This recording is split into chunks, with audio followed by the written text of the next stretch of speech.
So thanks a lot for, to the organizer, and, I'm very, very impressed by this very warm welcome in Dublin. And, I should first apologize for my very bad pronunciation of your beautiful language. And, I hope this will be okay. So I'm going to try to tell you a little bit about this book. Let me first, also apologize for having written such a long book, and I think it's a readable history of money, a readable history of income and wealth, but it's a bit long. That's probably the main problem. On the other hand, the reason why it's long is that I'm trying to put in this book a lot of historical material. So basically, this book tries to study the global dynamics of income and wealth distribution since the 18th century in over 20 countries. So of course, if I was doing that in 100 pages, you will find it a bit strange. I try really, this book, I really want to emphasize, is based on a very international project and collective project of historical data collection on income and wealth. And I first started working on the history of income and wealth inequality in France about 15 years ago. Then with Tony Atkinson, this was extended to Britain, and Tony himself studied many other countries. With Emmanuel Saez, we did it for the United States. Facundo Alvaredo worked on Argentina, Abhijit Banerjee on India. Brian Nolan did it for Ireland, and other scholars from Ireland and from dozens of countries contributed to this work. So this is there is no way I could have collected all this data on my own. So all the mistakes that are in the book are my own mistakes, but the data that I use is comes from a huge collective project of data collection. I think this is the largest existing historical database on income and wealth inequality. But let me also say that this is still too little. We know too little. We know a bit more than we used to. So that's we are making progress. That's good. But we still, we are in the domain of the social sciences, and we are not going to come with mathematical certainties about what should be done and what explains what we observe in history. So in particular, part 4 of the book includes a number of conclusions about the future, but let me tell you very clearly that I am much better at analyzing the past than the future, and you can perfectly disagree with everything that's in part 4, and that's fine with me. I think you can still find some interest in part 1, 2, and 3, even if you disagree with my conclusion. And ultimately, the objective is to provide people more data so that they can write their own part 4, and these issues about income and wealth are too important to be left to economists alone, and they are of interest to everybody. And the objective of the book is to sort of give access to this historical material to more people. And so I will talk more about the policy conclusion in the question time, but during this presentation, I will not talk too much about the policy conclusion of the future. I have also written recently with a number of other people in Europe a manifesto for a closer political union of the Eurozone, and I'd be happy to talk about that in the question time, but this is not going to be really what I'm going to be talking about in this presentation now. So right now I'm going to present some of the historical evolutions that I present in the book, and we can talk more about the future in the discussion if you want. Okay, so let me tell you a little bit more about the kind of data sources that we've been putting together in this book. So there is really two different data sets, one that's more about income and one that's more about wealth. So of course, wealth is partly the accumulation of saving out of income, so the two are related, but it's not exactly the same data sources and the same issue. So the data on income comes mostly from this database, the World Top Income database that's available online for everybody. And so the countries in red are the countries that are already in the database, and the countries in blue are about to enter the database. So, we have update in this database almost every week.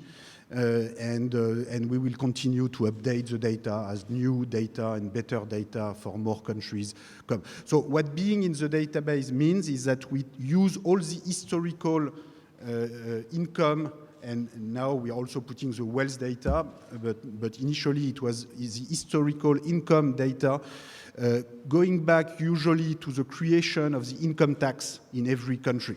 Okay? So the income tax was created in 1913 in the United States, in 1914 in France. In Britain, there was an income tax starting in the 1840s, but it became progressive in 1908, 1909. And in India, it was created in 1922. In Argentina, in 1930. In Japan, Germany, and a number of Nordic countries, it was in 1880, 1890. In most countries, this is between 1900 and 1920 that the modern income tax is created, which is, that's an important date in the history of taxation, but that's also an important date for for scholars, because this means that you start to have data on income. So, taxation, and I think it's important to have that in mind, it's always more than taxation. It's also a way to produce legal categories and transparency about income and wealth. So, when there was no corporate income tax in the 19th century, you didn't even have company accounts to compute taxable profit. So it's not that the book accounts are always reliable today, but, at least they exist. So that's better than when you have no.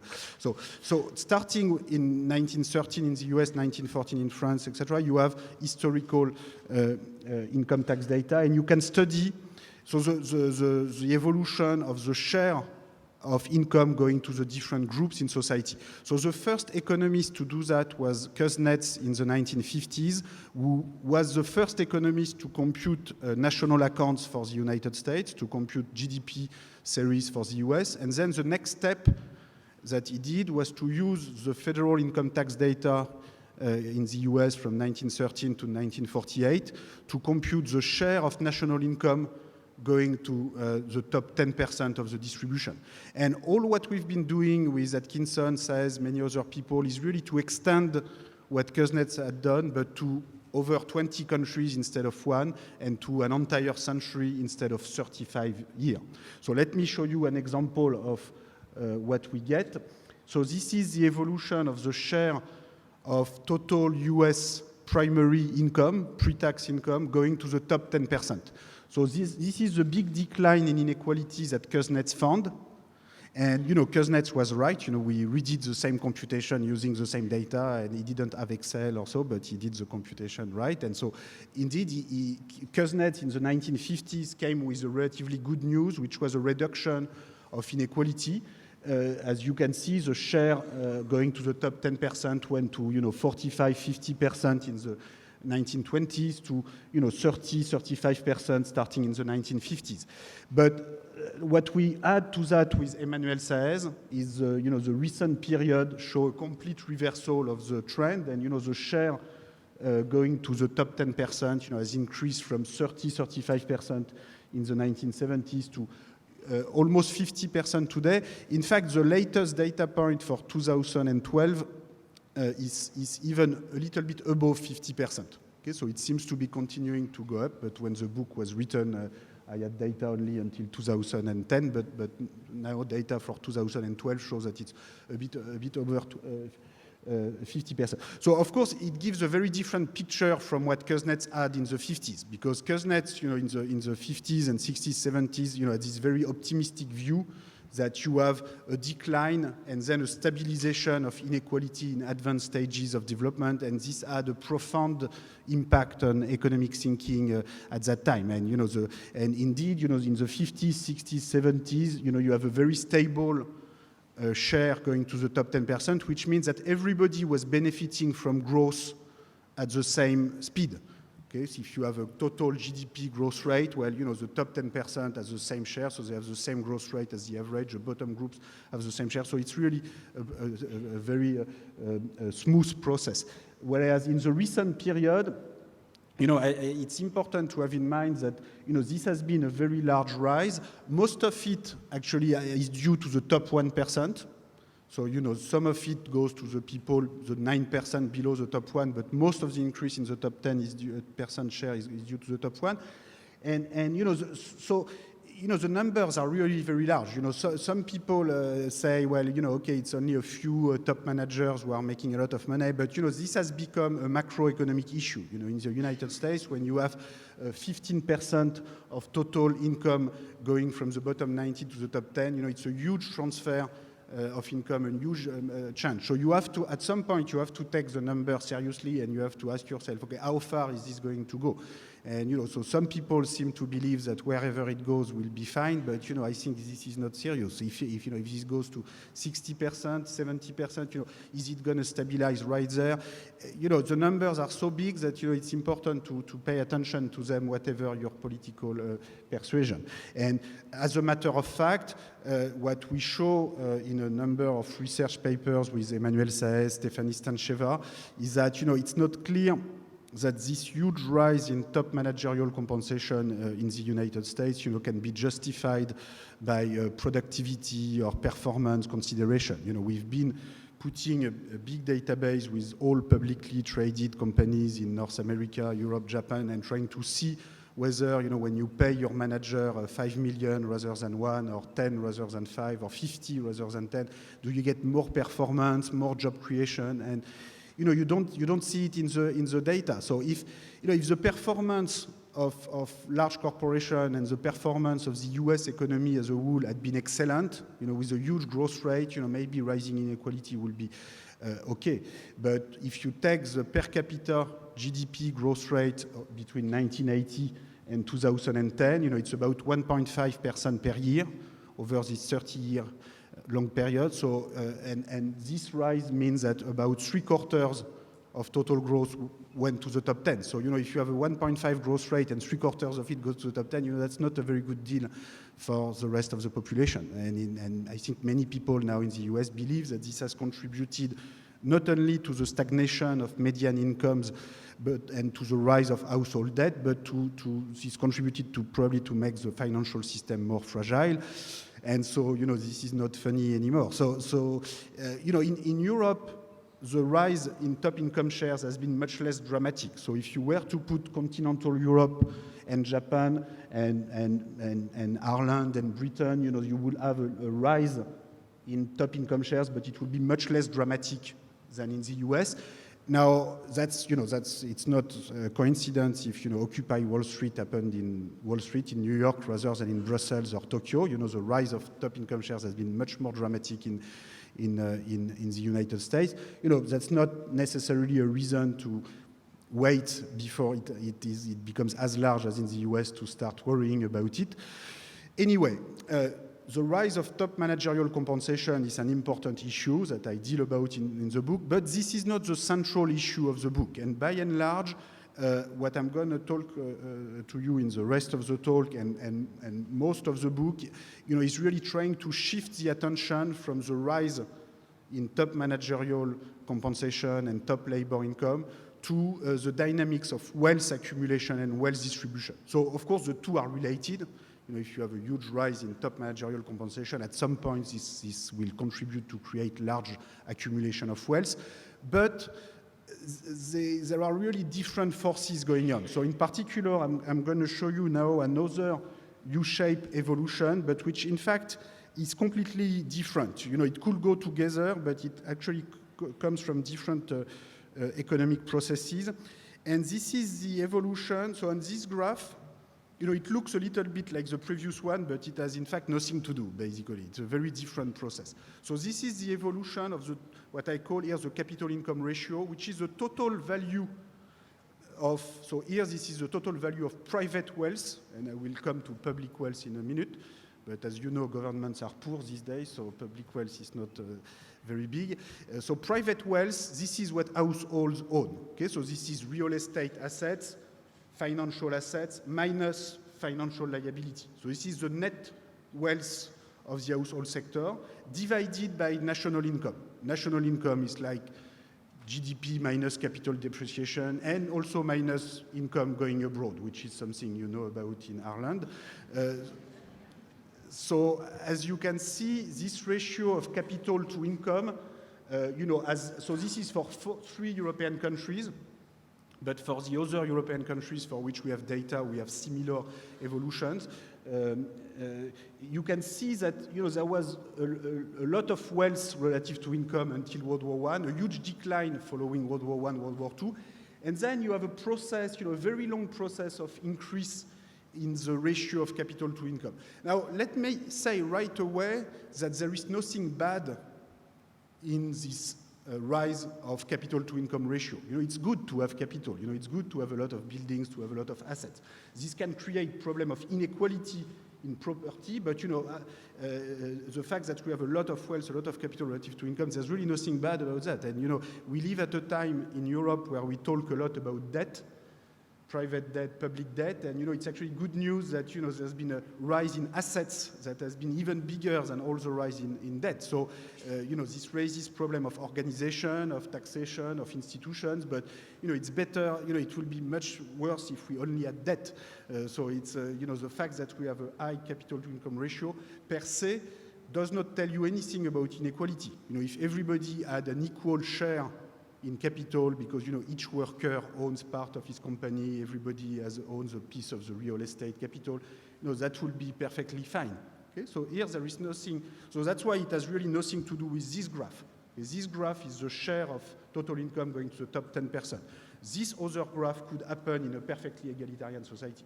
Now, the problem, of course, is that we are not in a perfectly egalitarian society, and the inequality of capital property is actually even larger than the inequality of income that we have on this graph. But, it could be differently. So, anyway, in this presentation, I'm going to make, I'm not really going to talk about the third point. I'm happy to be back in Europe after a couple of talks in the United States, and so I will forget about the third point and focus on the first 2 points. So the first point in this talk, I already just show you a graph, is about what I call the return of a patrimonial or wealth-based society in Europe and also in Japan. In Japan, you very much have this same evolution. And whereas in the United States, you have the rise in top income shares, but you don't have such a strong rise, well, at least it's less strong than in Europe and Japan for the rise of wealth to income or capital to income ratio. Okay? So wealth to income ratio, in effect, seem to be returning to very high levels. Why do they do so, particularly in Europe and Japan? Well, because these are low growth and in particular low population growth countries. So it's important to remember that population growth historically has been a big part of GDP growth, typically half of GDP growth historically. And now population growth is going to zero, or sometimes it's already negative in a number of European countries and in Japan. And this per se implies the intuition is that in a slow growth society, wealth accumulated in the past can naturally become very important. And in the very long run, this could be relevant for the entire world. Now, this, as I said, is not necessarily bad per se if we all have, reasonable access to property. Now, the problem is that property, wealth concentration is typically very large. So my second point will be about the long-run evolution of wealth inequality. And, this is a very complicated issue. This depends on many different parameters and saving behavior by income group, wealth group, and there's no way I can predict the evolution for the entire world for the next decade, but there's one force that I would like to pinpoint among many other forces that will play an important role, is the gap between R and G, where R is the net of tax rate of return to wealth, and in particular to large wealth portfolio, and G is the growth rate. And what I will argue is that when you have a higher R minus G, then wealth inequality tends to converge to very high levels. It doesn't go to infinity, but it goes to very high levels. But it's different policies, different institutions, in particular tax policy, can allow to have a less unequal equilibrium. Okay, so this will be the two points that I will make. Okay, so let me start with point number one. So I'm not going to spend too much time on definitions. Let me just remind you that here in this talk, wealth or capital, will be used in the same definition, and this includes everything all assets that we own and that can be sold in a market. So let me say right away that, when you make this big sum of all assets that household or the government own, you are really doing something quite abstract, and we should always be, very careful about this. And, in the book, I really try to show that the history of capital is always a multi-dimensional story. The story of real estate is not the same as the story of public debt, the story of business assets, financial assets. Inflation has a very different impact on all these assets. Real estate prices, as you know, sometimes go up and down. And it's very important to take into account this multi-dimensionality of capital that if you want to understand everything that's going on. So when we make this big addition of the market value of all assets, we should be careful about what we are doing. Still, this is a useful indicator to measure, the overall importance of wealth and assets in a society. And so, according to economic textbook, the ratio between wealth and income is supposed to be a constant. Now, you should be very careful with textbook. Sometimes when we don't know much in economics about something, we just assume it's a constant. And, if you only have one data point, of course, everything is a constant. But in fact, as I have shown you already, what we observe is that this ratio, which I will call beta, between wealth and income, it's not a constant at all. It has increased in Europe and Japan, it has increased from 200, 300% in the 1950s, 60s to 500, 600%. So what this means is that, average wealth was about 2-3 years of average national income per capita, and it's now 5-6 years. Okay? So the big question is, is that going to continue? What kind of level are we going to converge to? How can we think of the balance between wealth and income in the long run? And again, there's nothing bad or good per se about having a high or a low beta, but it's just important to understand the relative importance of wealth and income in society. So let me show you, the evolution over the past few decades. So here you have, these are the top 8 developed economies in the world: US, Japan, Germany, France, UK, Italy, Canada, Australia. And this is the ratio of private wealth to national income in all of these countries. So you can see that every country in 1970 was between 2 and 3 years, and every country today is between 4 and 7 years. So if you come with a theory that tells you that this is a constant, you have a hard time explaining that. Now you can also see that the story of capital is always pretty chaotic. So look at Japan between 1985 and 1980. They go from 5 to 7 years of national income in wealth in 4 years. Even with the Japanese saving rate, there's no way you can accumulate wealth so fast. You will need a 50% saving rate per year to accumulate 2 years of income in 4 years. So that doesn't come from savings. That comes from a real estate price effect. So the price of real estate, the price of the stock market goes up, and you can see that in Ireland, you can see that in Spain, you can see that in France in different time period. So, but what's interesting, and you see Japan in the early 1990s, the price of asset goes down. But what's interesting is that if you look over a longer period, it's more than a local price effect. In the sense that every country, this is about 50% of world GDP, this set of countries, so that's quite important. And this is clearly, every country was between 2 and 3, now every country is between 4 and 7, so there's a clear trend. Now, at the same time that the private wealth was building, as you know, public wealth was going down. So here, I have put, so this is the private wealth at the top. Now, this is public wealth as a fraction of national income. So public wealth is defined in the same way as private wealth. You take real estate asset, financial assets, minus financial debt, so public debt. Okay? Now, you can see this can be negative. So Italy right now has negative public wealth, which means that even, according to the Bank of Italy balance sheet, if they were to sell all the Italian public assets and all Italian financial assets, they will still not be able to reimburse all the public debt. So, that's what a negative means. Now, you can see that in every country, over the period, you have a decline in public capital.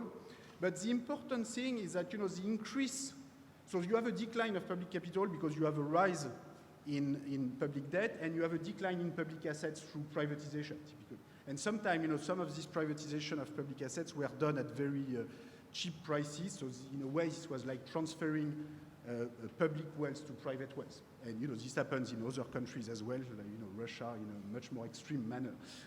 But what's important is that there's more than that just a transfer from public to private wealth. You can see that the increase in private wealth has been a lot bigger than the decline in public wealth, which again is relatively good news, because this means, sometime in Europe, we feel that, we should be ashamed of with all this public debt that we are going to leave to our children, and, this is very bad, and, we should really be ashamed of that. And, of course, it's a shame, but at the same time, we are going to leave more private wealth to our children as a fraction of GDP that we've ever left for an entire century, at least for those of us who will have wealth to live.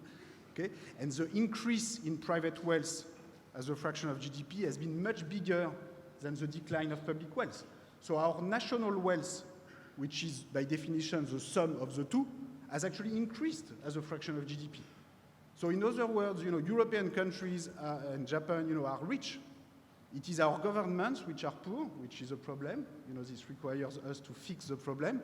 But, it's much easier to fix problem if we have a lot of wealth than if we were all indebted. It's very important to have this in mind, because sometimes in the European debate, we only talk about the debt and, we don't talk about the assets. And, I don't know about Ireland, but in where, the problem is a bit different. But in France, sometimes people feel that they are being owned by the Emir of Qatar or the Bank of China. But at this stage, Europe has actually, as a rule, has more financial assets in the rest of the world than the rest of the world has in Europe. And the net national wealth of Europe as a fraction of GDP has not been higher for an entire century. So our macroeconomic fundamentals, our financial fundamentals are much better than anywhere else in the world, and have never been as good for such a long time. So then it's a problem of organization, but per se this is certainly a good news. So let me accelerate a little bit, and I'm not going to show you everything here. What we have observed over this period of time is at the same time an increase in what I call the beta, the ratio of capital to income, or the ratio of wealth to income, and also a ratio of what I call in the book the alpha, which is the capital share in national income. So what is the capital share? This is the share of our national income going to profits, dividend, interest, rent. Okay, so this is the share of income going to capital, generally speaking. Net of capital depreciation. And you can see, so this is the same group of countries that I have shown you before. And over the past decades, we have at the same time an increase in beta and an increase in alpha. So if you want, we have at the same time an increase in the quantity of capital in relation to income or GDP, and an increase in the share of GDP going to capital. So in the standard, in some standard textbook model in economics, we actually assume that this is a constant. But as you can see, again, this is not a constant. And in fact, this doesn't have to be a constant. If you take the standard economic model with what economists call a production function and how much you can substitute capital and labor in the production function, the easy way to explain why you have a rise in the capital share together with a rise in the quantity of capital would be to assume an elasticity of substitution between capital and labor that's slightly above 1. So in concrete terms, what does this mean, more substitution between capital and labor? It just means that you can do a lot with capital. So, an extreme example, I think you've all heard about the Amazon made this announcement at the end of last year that they wanted to replace delivery workers by drones. And that's an extreme example of capital-labor substitution. So many people thought it was a joke initially, but apparently this is not a joke. Many people also thought that Amazon already treats their workers like drones. So after all, this is not so. But so that will be in an economic language. That will be an infinite elasticity of substitution. So in order to get this, you don't need to go that far. You just need to have an elasticity of substitution that's a bit above 1. Now, for now on, maybe one day robots will be a very important part of the capital stock. This is not what's playing a role today. In this evolution, the capital-intensive sector are first real estate. So, there's a lot of real estate and increase in the rent in GDP that explains this evolution. The other capital-intensive sector are the energy sector. So, real estate, energy are driving this much more than robots. But, in the future, nobody knows how important this will be. Okay, so let me move to now the issue of wealth inequality in the long run.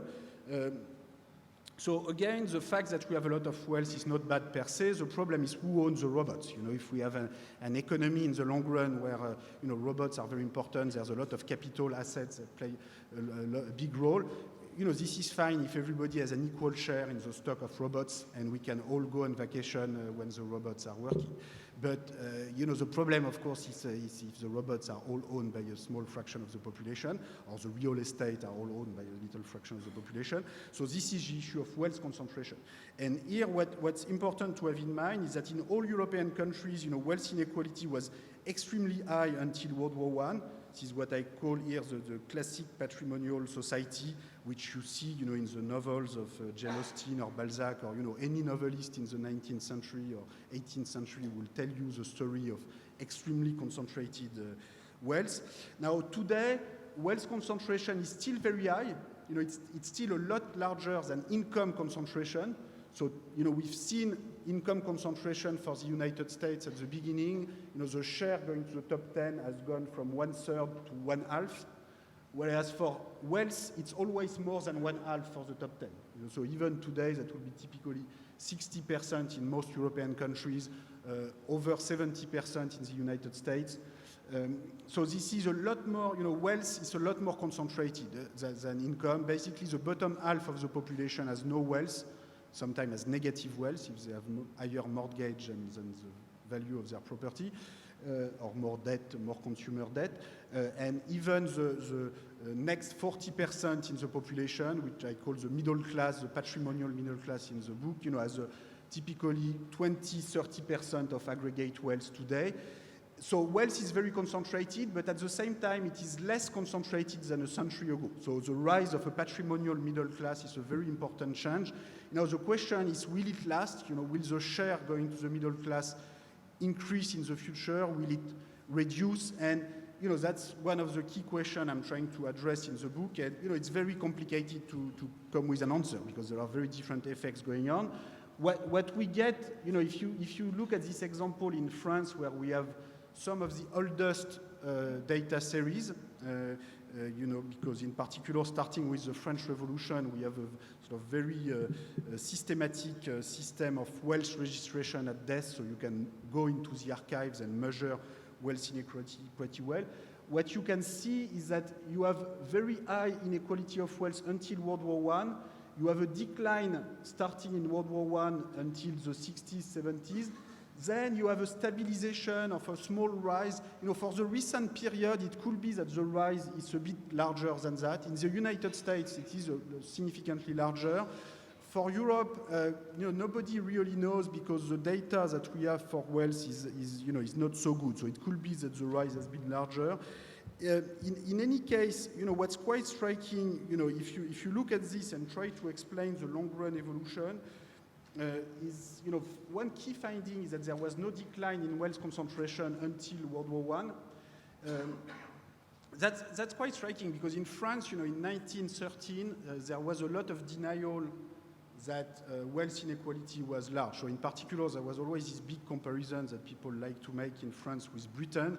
And the big claim was, okay, we've done the French Revolution, so we don't need to do anything else. So now we don't have an aristocracy, so we are a country of equals, and we don't need progressive taxation of inheritance. That's good for Britain because they are a Downton Abbey societies, they have an aristocracy, they have land, but in France, and in fact, if you look at the data, wealth inequality was just as extreme in France as in Britain in 1913, because at that time, land, it's only in Downton Abbey that it matters, but in the actual structure of national wealth, I've not shown you the graph, but it's less than 5% of national wealth. And as far as the accumulation of financial assets, international investment, real estate, business capital is concerned, the fact that France is a republic rather than a monarchy does not really matter.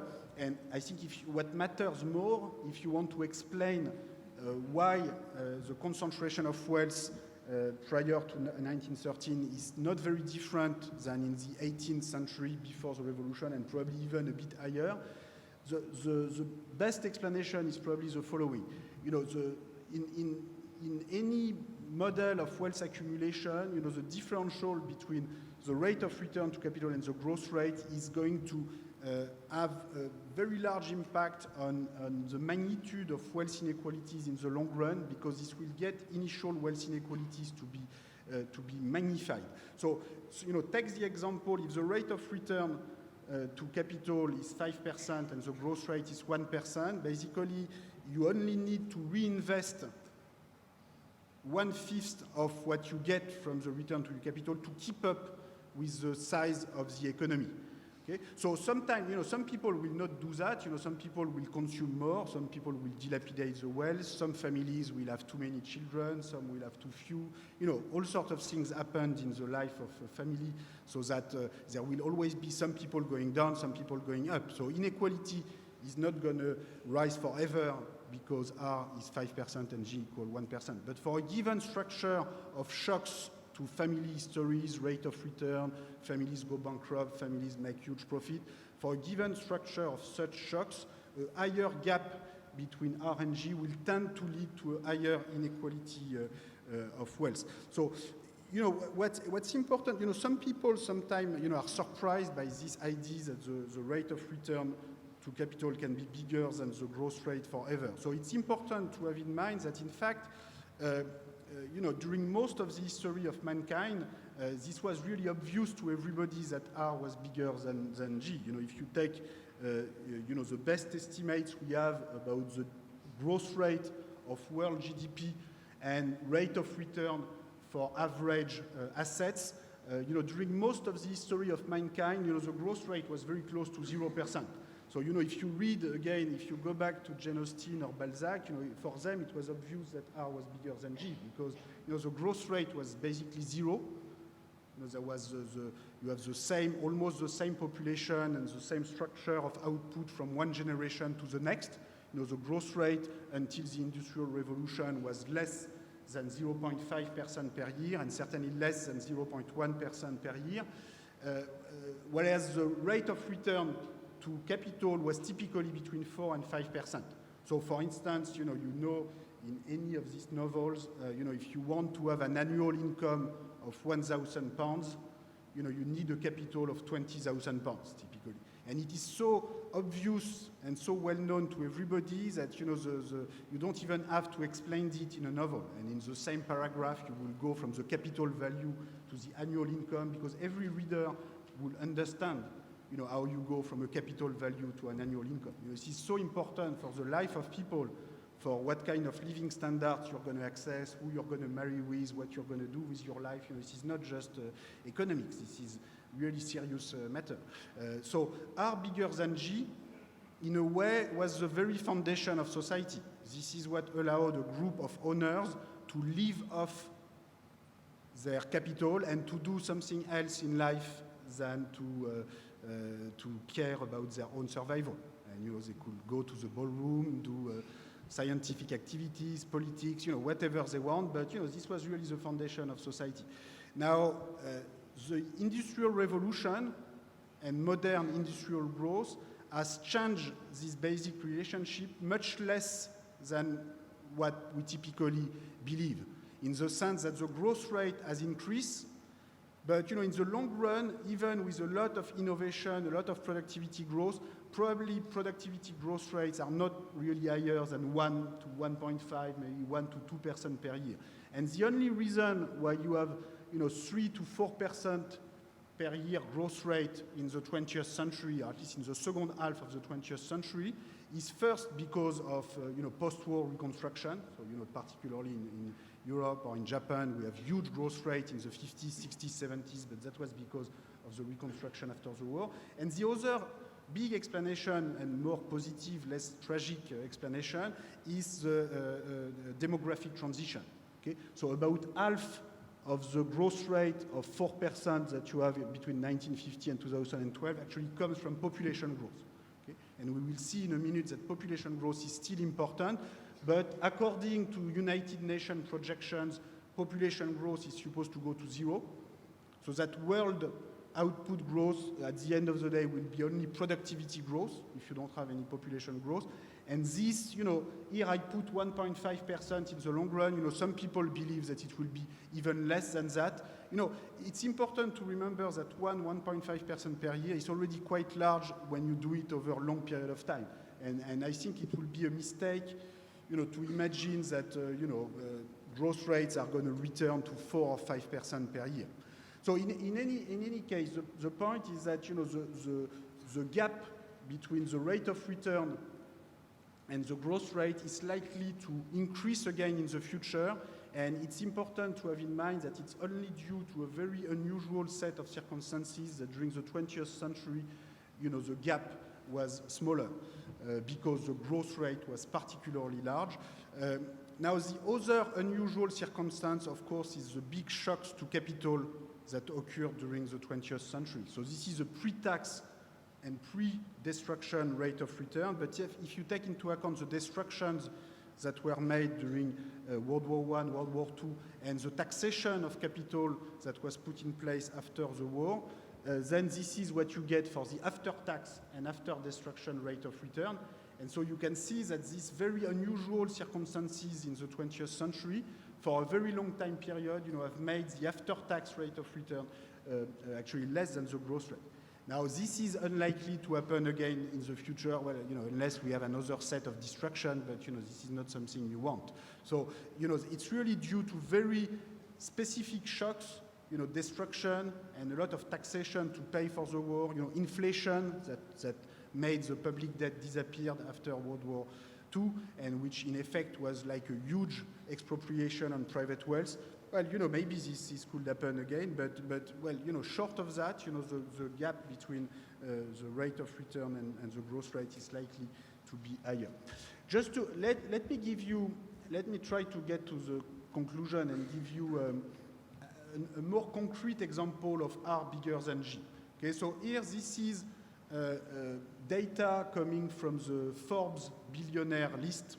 So let me say right away that this is not particularly reliable data, and I'm a bit ashamed to do that. But at the same time, you have to be pragmatic. If you, it's a bit sad. We live at a time where people have to read magazines to know about wealth. I would prefer that people could buy, IMF report or Eurostat publications, but they will not find the information.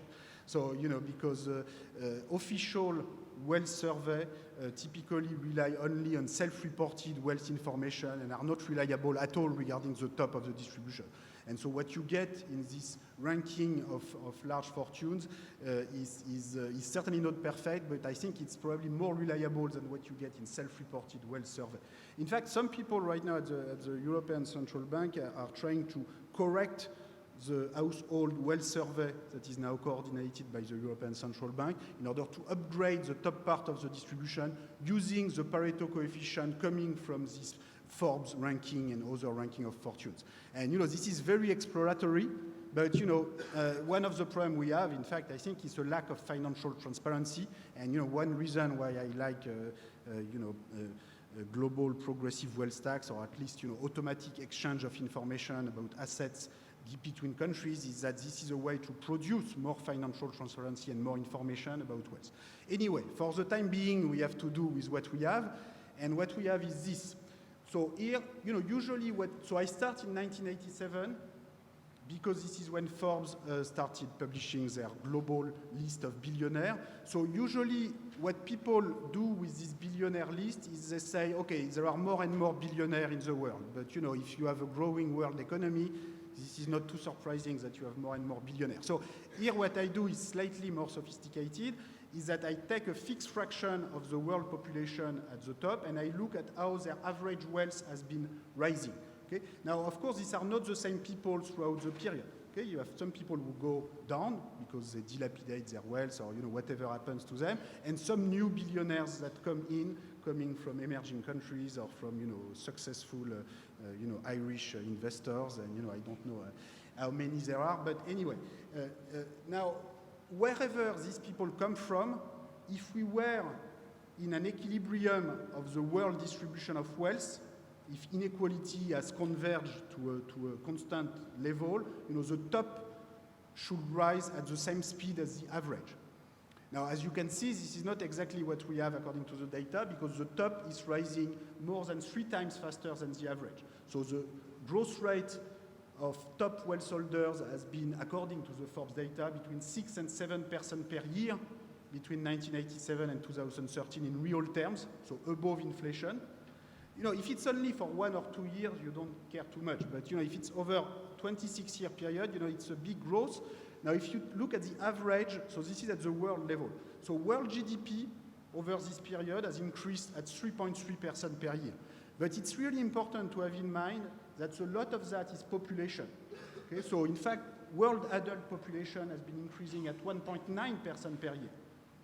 Okay? So that average GDP per capita and average income per adult has increased at only 1.4% per year. Okay? So more than half of the growth is just absorbed by rising population. So, population is supposed to stabilize 20, 30, 40 years from now in the world, according to the United Nations. But of course, nobody really knows. It could be that people decide to have more children. We don't know. But according to the projections we have, this is supposed to stabilize pretty soon. But this has not stabilized yet. Okay? Right now, the world population growth, when you look in 2014 at the world GDP growth rate of 3.4%, again, half of it is population growth. So a big part of the feeling of growth that we have in the world today comes from the fact that the size of the world, if you want, is still growing. The size of the population is still growing. So anyway, the per capita income, which is a better estimate of living standards, average living standards, it has been going up at only 1.4% per year, which is still a lot better than zero, of course, which is about what we have in the Eurozone right now. But 1.4% is not that much. Now, average wealth has been going up at 2.1%, so a bit faster than average income. This is because of the rise in the beta. Remember, wealth to income ratio is rising over this period in rich countries and over the world on average. So this means that average wealth is rising a bit faster than average income. But as you see, this is still only 2.1%. So whereas the top is rising between 6 and 7%. So, even if the Forbes data is not perfectly reliable, and, I'm ready to accept that we can do better, but for the time being, this is what we have. And every other magazine or every financial institution, Credit Suisse, Merrill Lynch, that have published global wealth report have similar conclusion. So even if this data is not very good, it will be, if the top is getting 6, 7% instead of 2% for the average, it will be surprising that even with better data, this will reverse this conclusion. But, we don't know. We have, the data we have on wealth, and in particular large wealth. In particular, it could be that this is happening only for billionaires, for people who are really extremely rich, and that for people who have only 10 or 20 or 50 million, the rise is much less fast. And in a way, it will be more important to know what's happening at the level of 10, 20, 50, 100, because there are a lot more people.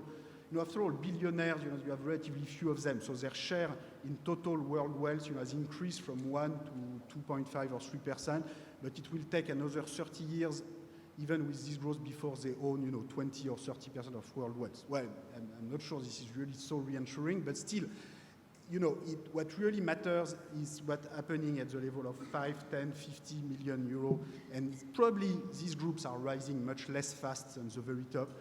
We don't really know. So the other piece of data that I want to show you, and then I conclude, or maybe you should tell me how long I have already. Probably. 5 more minutes. Okay, that's exactly what I need. Yes. Okay, is this telling me that I should stop, or no? This is. Okay, no, this is just. Okay, so this is another piece of data that I use in the book, which sort of confirms this view about R bigger than G for large wealth portfolio. So this is data about the university endowments in the US.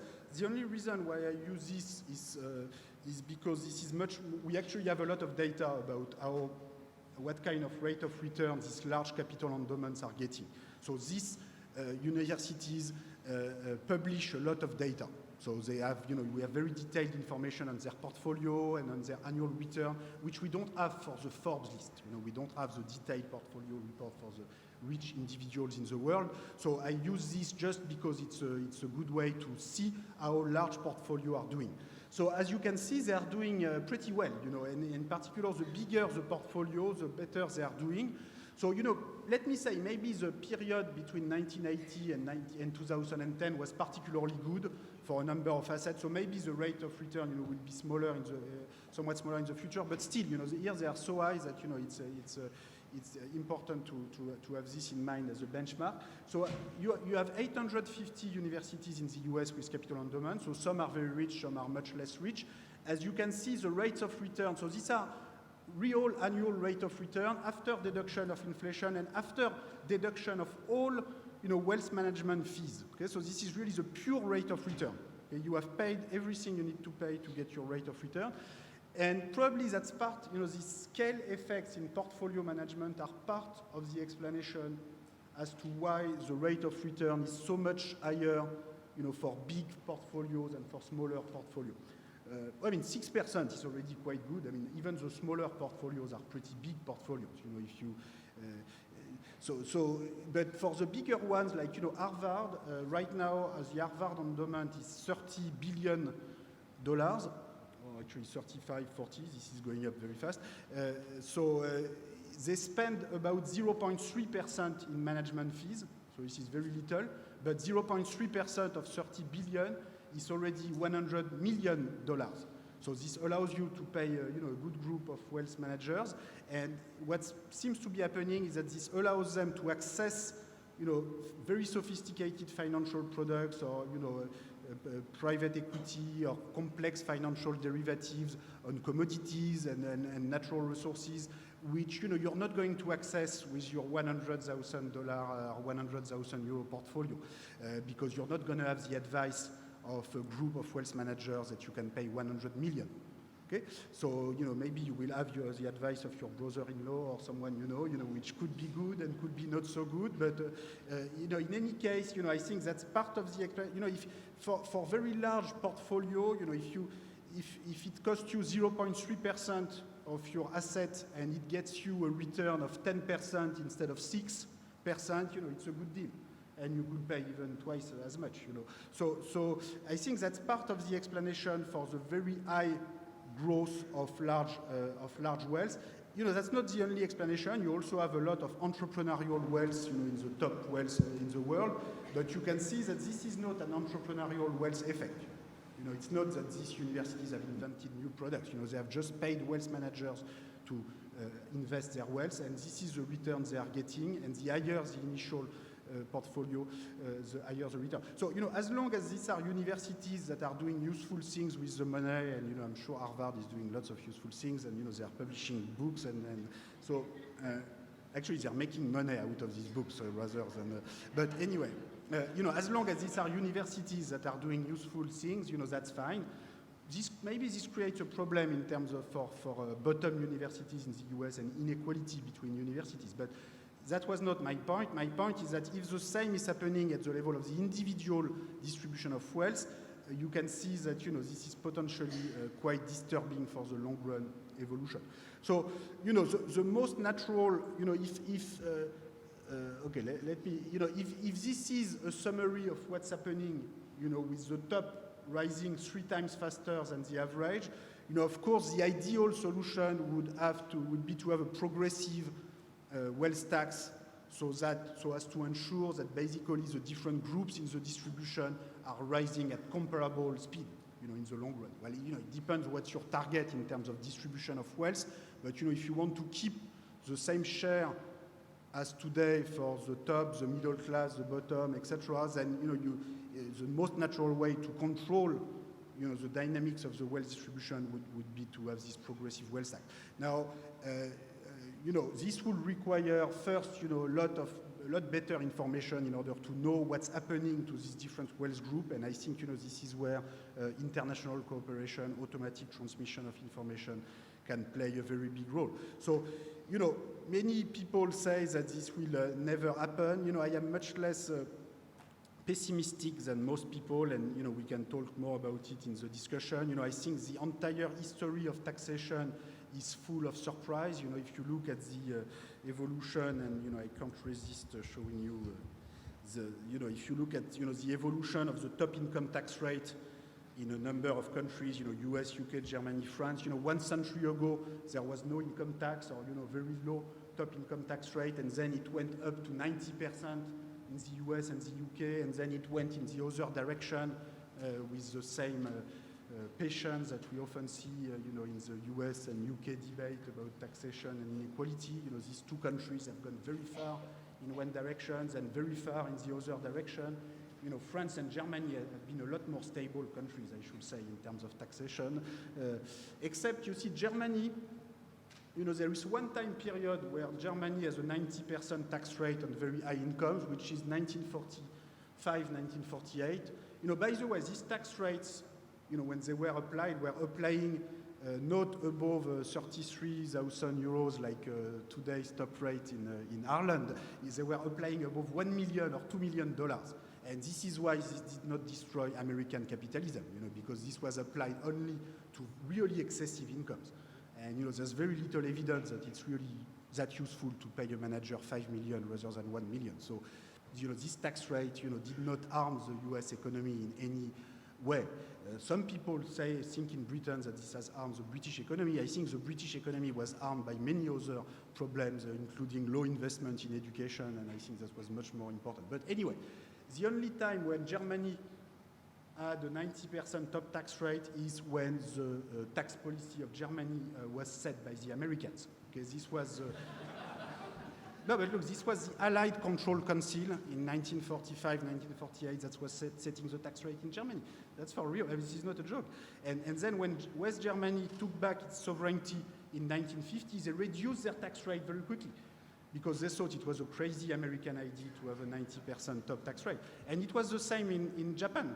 The only time, if I was to show you Japan on the same graph, and I have it in the appendix of the book online, the only time where you have a 90% top tax rate is 1945 to 1948, when it was set by the Americans. And so why were the Americans doing that? And let me conclude for real with this. It was not to punish the Germans or the Japanese, because the Americans were doing the same at home at the same time. So this was really part of what they viewed as the civilization package, if you wish. They came with the democratic institutions which they felt was necessary for Germany and Japan. But they thought that, in order for democracy to work, you also need to implement the fiscal institution that prevent the democracy from becoming a plutocracy with excessive concentration of income and wealth at the very top. So I know that, these things seem very exotic to us today, and, this is like ancient history. But, I think it's important to realize that this is part of our common history, that, the issue of inequality has not started, 10 years ago. The issue of public debt, we've already had huge public debt in the past.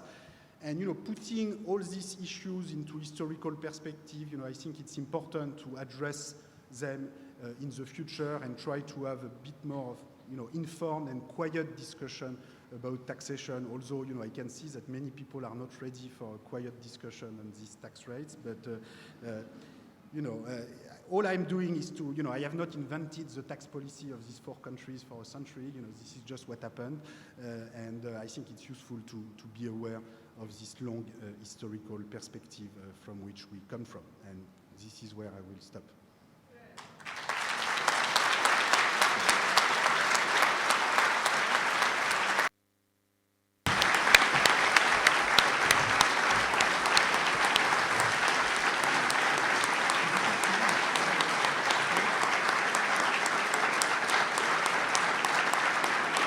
Okay.